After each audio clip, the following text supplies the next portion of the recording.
السلام عليكم البنات. اللي جبت لك وصفه تاع البوراك اللي حتحمر لك وجهك مع ضيافك وكامل يسقسوك عليه. يجي مشمخ من الداخل ومقرمش من برا بيان سور. بسم الله نبداو. حكمت مقله درت لها شويه زيت خليتها تسخن وكنت رحيت حبه بصل صغيره درتها على هذيك الزيت بعد ما سخنت لي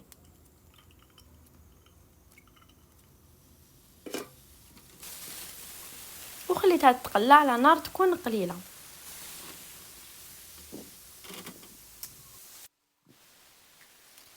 بعد ما تقللي البصل مليح ودبال جو نورمالي هذاك البولي اجي. هذا نصف دجاج انايا رحيته في الدار، بالمناسبه صدر دجاج بلون دو بولي.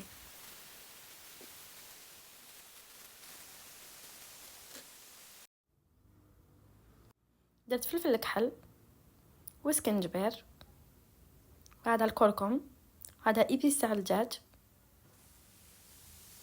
والملح بيان سور. هادو هما لي زيبيس، ما تكتريش بزاف لي زيبيس، درت شويه شويه.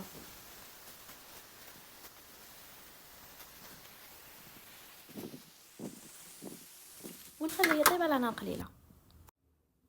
هنايا بعد ما طاب لي وتقلى لي مليح هذاك البولياشي مع البصل نجو نديرولو لا كريم فريش ودرت له معاه 3 حبات فرماج.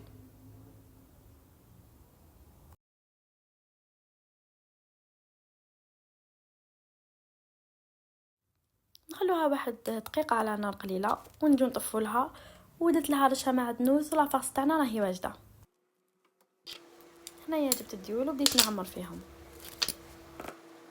ما تنساوش تضيفوني على القناه تاعي على اليوتيوب شياسو باش يلحقكم كامل الوصفات تاعي. وكملت عمرتهم بهذه الطريقه.